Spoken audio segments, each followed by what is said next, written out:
the ups and the downs.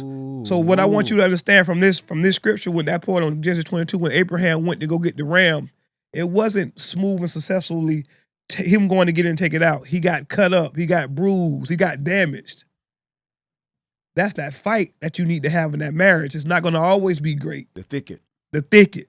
Your ram is in the thicket. Your ram is in the thicket. So your marriage is it's in the thicket. Boy, you about to make your deliverance is in the thicket. You just said that. Yeah. 3, 2, 1, go!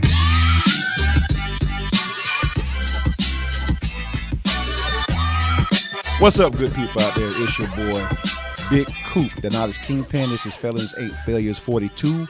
To my left, we have...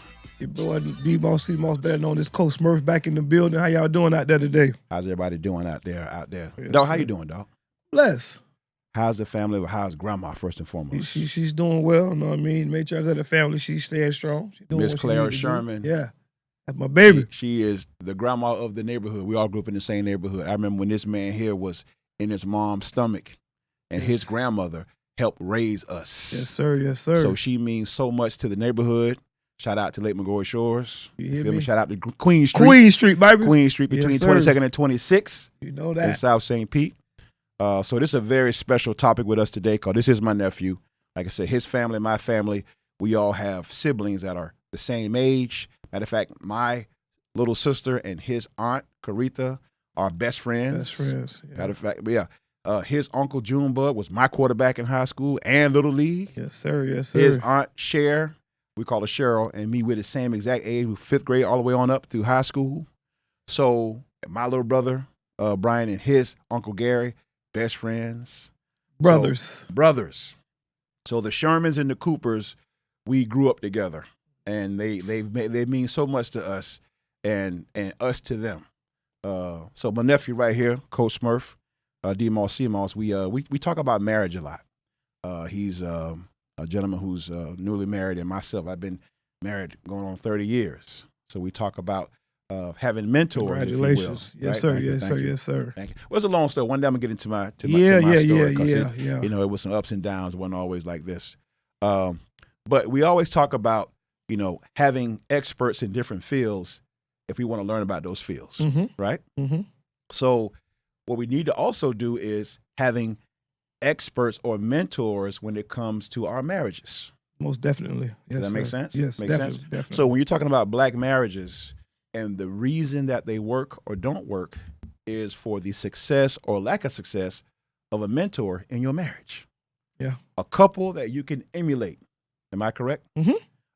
I know my wife and I, when we first got married back in the 90s, we went to Reverend and Mrs. Hodge for our marriage counseling. Marriage counseling. And this couple was a couple who was successful in their marriage. And we tried to emulate their levels of success or their protocols to help us as well.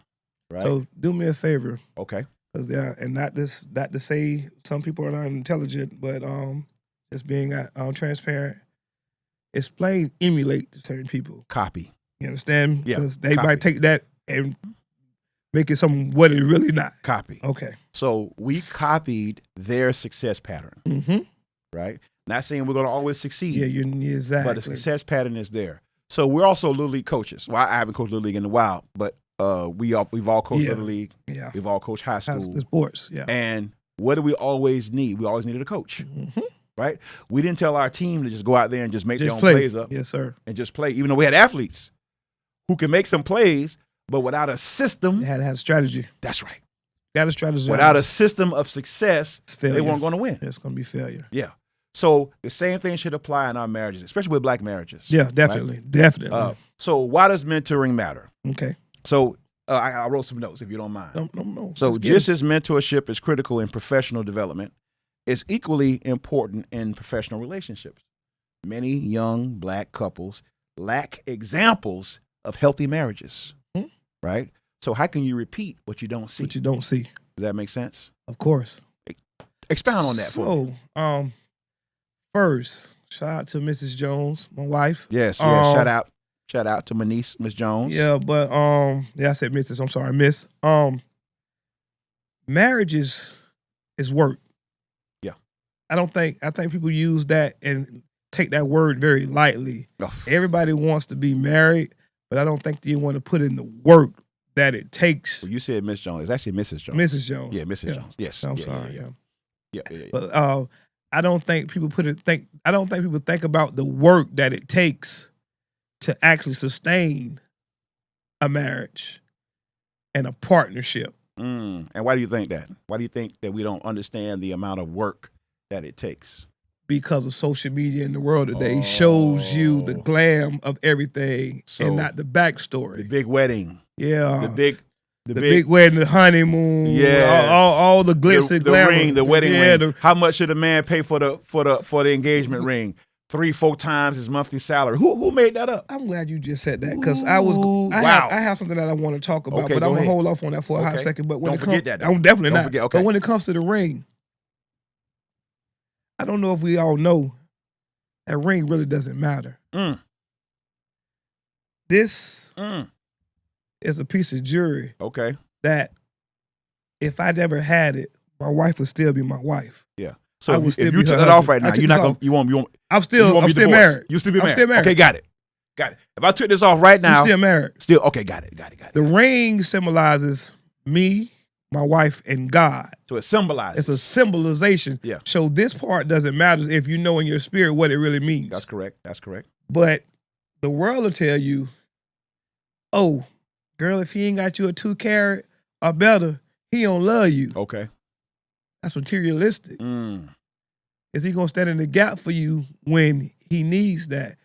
Is he going to go and seek out the wisdom and knowledge of a mentor because you guys are going through something and for whatever reason, you guys can't handle it by yourself? Yeah. Because I know they say don't bring any outsiders into your marriage, which is in a perfect marriage where there's no perfect marriages. That would be the best thing to do, to talk it out. That's correct. But we're human beings. We have emotions, which emotions really don't mean anything, but people live off of emotions. So there could be a time that I want to talk about something, my wife don't want to talk about it. And if I bring it up to her, guess what's going to happen? It's going to turn into a battle. Yeah. Instead of her hearing me, I'm hearing her. Well, the Bible does say it's okay to seek godly counsel. Godly counsel. Yeah. The right counsel. Yeah. Again, what is it called? Godly counsel. That's correct. So that doesn't mean call your homegirl, call your homeboy that can't keep a relationship themselves. Ooh, wow. You know what I mean? Wow. What did you say that again? How do you take, and I'm not saying that's not possible, but it's far few in between that you're going to be able to take something from someone that's not even striving to get what you have. Or all they can do is tell you what not to do. What not to do. Everything coming out. If they're good, they'll say, listen, I love you. Don't do what I did. So Yeah. that's all they can tell you. Exactly. Okay, go ahead. Like my standpoint, if someone comes to me, this is my take on it. Yep. I would never tell anyone to leave their situation if you're married. Boyfriend, girlfriend, hey, it is what it is. If you're married, I'm never gonna say divorce because that's not of God. I'm gonna tell you to work on it. Now, what you take from that, depending on what the situation domestic, ain't no working. Go about your business. Yeah. If you go back together 5 years, 10 years from now, then that's what God decided for y'all to be together. But that's one thing that I will say, yeah, go ahead and leave. Going to what I want to talk about, I'm going to go to Genesis 22 with Abraham. Got it. And God wanted him to sacrifice his only child. Go to the top, it's the bush. So when God realized that Abraham, and this is not all about marriage, but the point I'm making, it'll get to. I'm sorry, I'm going somewhere with this. So when God seen that Abraham was going to be obedient and do it, he delivered a ram in the bush. And for the longest, all I knew of was the ram in the bush. Abraham went and got the ram. He didn't have to sacrifice his son. I never thought about the thicket. That's the why ram got caught. The ram got caught in the ram didn't get caught in the thicket. God placed the ram in the thicket. Okay. And that's he where couldn't leave out that thicket though. He couldn't leave. This is where I convert this to the marriage thing. The thicket. I'm about to learn something. The thickets to me is like what people don't understand. It's the cuts and the bruises, the ups and the downs. So what I want you to understand from this scripture, with that point on Genesis 22, when Abraham went to go get the ram, It wasn't smooth and successfully him going to get in and take it out. He got cut up. He got bruised. He got damaged. That's that fight that you need to have in that marriage. It's not going to always be great. The thicket. The thicket. Your ram is in the thicket. Your ram is in the thicket. So your marriage marriage is it? It's in the thicket. Boy, you about to make your deliverance is in the thicket. You just said that. Yeah. So you have to go through what you have to go through. That's powerful. You have to have that discernment to know that you have to keep going, that they might not. I'm not going to always like my wife, but I'm always love her, but I'm not going to always like her. Okay. Tomorrow going to be a different day. Okay. A year from now, she's going to be a different person. I'm going to be a different person. Okay. So that's why I say you have to keep learning. But that's why so you have to go through what you have to go through. That's powerful. You have to have that discernment to know that you have to keep going, that they might not. I'm not going to always like my wife, but I'm always love her, but I'm not going to always like her. Okay. Tomorrow going to be a different day. Okay.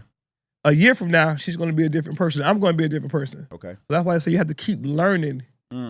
But that's why you also, I'm stop saying but, because I heard from the counsel saying that's not a good thing. And with that being said, In addition to, you have to always put yourself around like-minded people, or have that mentor that when you guys are going through a rough patch, hey, I need y'all, let's go out and have lunch. And we can have a conversation, not a battle, but a conversation about what's going on. And that's what mentors do. That's why you have to have, to your point, a mentor, a couple that you can copy their success principles. When you're stuck in that thicket, that deliverance comes when you get through the thicket. You have to go through. Got to go through. Wow. So watch this. Here's some more of my notes. Yes, sir. So mentors provide practical advice like budgeting tips, parental strategies, ways to maintain romance, and this, that, and the other. Yes, sir. They also offer, to your point, emotional support. Yes, we don't rely on emotions, but they allow us to understand how to navigate and to decipher those emotions so we don't use them to our detriment. Yes, sir. Is that correct? Yes, sir. Definitely. Okay. Definitely. Okay, I'm listening. So if you're married and you're going through a rough patch, The thicket. It's the thicket. That's right. Don't give up on it. It's no different than you being in a rainstorm. And are you going to sit there and hope that God allows the cloud to go? Are you going to go through it and get to the clear on the other side? Mm-hmm. So if you sit and wait, that cloud might not never go anywhere. But if you keep fighting, keep pushing, keep with taking your umbrella, keep going through. Keep taking what that sign back there say, take the next step. Take the next step. It's going to be brighter on the other side. But you also have to realize that you have a partner with you that's going to help you go through that. Once you guys realize that you have a partnership, it'll be so much better. It's not a battle. We're not in competition. I want what's best for you. You want what's best for me. Sometimes we're not going to always agree. My opinion might not be what your opinion is, but let's find a way to learn how to listen to each other. Again, if we can't come to some common ground, mentor. That's right. Express what we will have us express to each other, and let the mentor say, okay, well, I heard him say this. You heard him say this. I heard you say this. He heard you say this. Now, how can we come to some common ground to agree to disagree? Because we're not going to always agree. Yeah. Nothing in life is going to be perfect. Nothing. But as long as you keep going through that thicket, you get them cuts and bruises. The thing about it is, in the long run, when you look back on it, that thicket really mattered. Because you know what you went through to get what you got, and you appreciate it and make you so much stronger in the end. Other things that mentors provide is they inspire accountability. Right? They encourage couples to prioritize their marriage and to seek help, therapy workshops when necessary. So you said something earlier about what he said, what this other person said, and what mentors provide is what people do. I saw what you said, but I also saw what you did. Exactly. And if those two match up, then we on the right path. But if not, we got to bring it together. Yeah, we good. Like that. So let me ask you this. So, yes, sir. So where do we find? You know, these are not perfect people, but they're people who are striving to be better. Right? They've done a pattern of success in our lives. We've watched them growing up. This couple, and we aspire. But we want to be like them. Where do we find these type of couples? for our marriages. Remember, we're talking about mentorship for Black marriages. Where will we find these mentors? First and foremost, pray on it. Okay. I love it. And I feel that God will love it. reveal the right people to you. I love it. Because you can't have a mentor, from my standpoint, that is not willing to unveil their past and their troubles. Being transparent. Being truthful, being according open. to your cap, which says keep praying. Keep praying. Pray on it. Pray on it. Wow. Okay. And the right person, the right couple, when God knows you need it, he'll have them show. Okay. So we pray on it, and then but we also have to have some works. Oh yeah. In other words, faith some without faith. works. Yeah, of course. Some works on our faith. Mm-hmm. So we pray on that, and then we put ourselves in position where we can cross paths with those this people. couple. So you have to. The one thing that I had to learn with me, you have to learn to be open to listening, to be critiqued. How can I?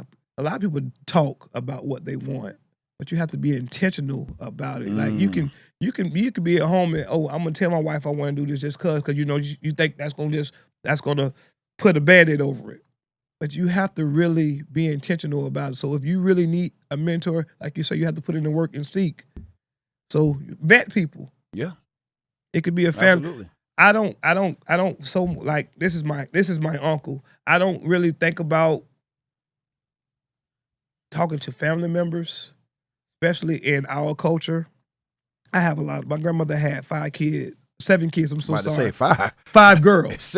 I'm thinking about the Shermans. 5 girls. There's 7 of them. Yeah, and I'm just thinking about my upbringing. There's no way, if and when I had any real issues inside of my marriage that was dealing with my wife, I feel I can go and tell my mother and my aunts that as much as they love my wife, I'm still their baby. Mm-hmm. So no matter what I tell them, no matter what they hear, even if I was right, wrong, or indifferent, that bond is going to be shaken up. Might be just a little bit, but it's going to be shaken to where they're going to look at her different than they normally would, all because of I brought a situation to them that I feel I shouldn't have. So you're saying that their view is going to be a little slanted, skewed because of what you nephew, you son. Okay. Yeah. Okay. So don't. Okay. That's why I say some family. I got to be careful because they got to be mature. They got to be mature. They have to be emotionally intelligent enough to understand to step away and to be neutral in their judgment. In that judgment, because yeah. Okay. So all right. So we pray on it, and then we put ourselves in position to seek those people. So church, maybe. Yes. Yeah. Maybe couples ministries. Couples ministry. Yeah, couples outings. Yeah, just outings. Maybe you join some kind of other organization, whatever. Yeah. And they don't always have to be married, because it could be somebody that has been married and recently lonely, divorced, widowed, that still has the knowledge of that they can pour into you. So it doesn't have to be couples always. They have to have the wisdom to say, okay, here's, like you said, they have to be open. Here's where I messed up, but I would have done it differently. Here's what you need to do to prevent this. Exactly. Okay. Exactly. So it can be a person who's single, but they have to be transparent enough to let you know, hey, I messed up doing this. But they had to have been married at some point. At some point, yeah. You can't be somebody who had never been married before. Okay. They ain't never been married. Don't want to be married. What we talking about? Yeah, we not doing that. Because you have no idea what we're going through. No. So no, that doesn't make sense. That's like trying to ask a billionaire. You're trying to be a billionaire, but you're asking a guy that's never made more than $10,000 a year. He only knows how to make $10,000 a year, and I'm being over. That's asking a defensive coordinator how to hit a 95-mile-per-hour pitch. Yeah. Apples and oranges. I've never been a baseball player. Apples and oranges. Exactly. So it had to be somebody who has done it, has some success and failures, and can tell you, here's where I failed. You don't want to do A, B, C. Great. Okay. Definitely. Okay. Now, let me ask you this. What is the goal of getting a mentor in your marriage? Is it just to have a successful marriage? Or is it for you to also at some point be a mentor to somebody else? What do you think? Most definitely. Okay. The latter? The latter? That should be the latter of at that point. But and you should always want to pour into somebody what you've been taught. Like that's in life, and to me in life in general. If you're pouring into me and I know it helped and benefit me, why wouldn't I pour it into Lopez? Why wouldn't I pour it into my son? Yeah. It might not benefit them in the same way, but they might come across the obstacles that was somewhat like mine or close to mine that they can use. Well, Demos told me he did this when this happened. Yep. And it might not do exactly what it did for me, whereas it gave them some kind of guidance to better off the situation than just going at it head first. So, of course, when you learn something from somebody, you're supposed to soak that knowledge in, and keep it for yourself, but not just for yourself. You're supposed to pass it forward. Got it. Oh, yeah, definitely. So you're just supposed to be a conduit by which information passes Keep flowing. through. Exactly. Got it. So, yeah, so if we did that, we'd be so much better. We have people that hold on to too much and die off with it, and now we start from scratch.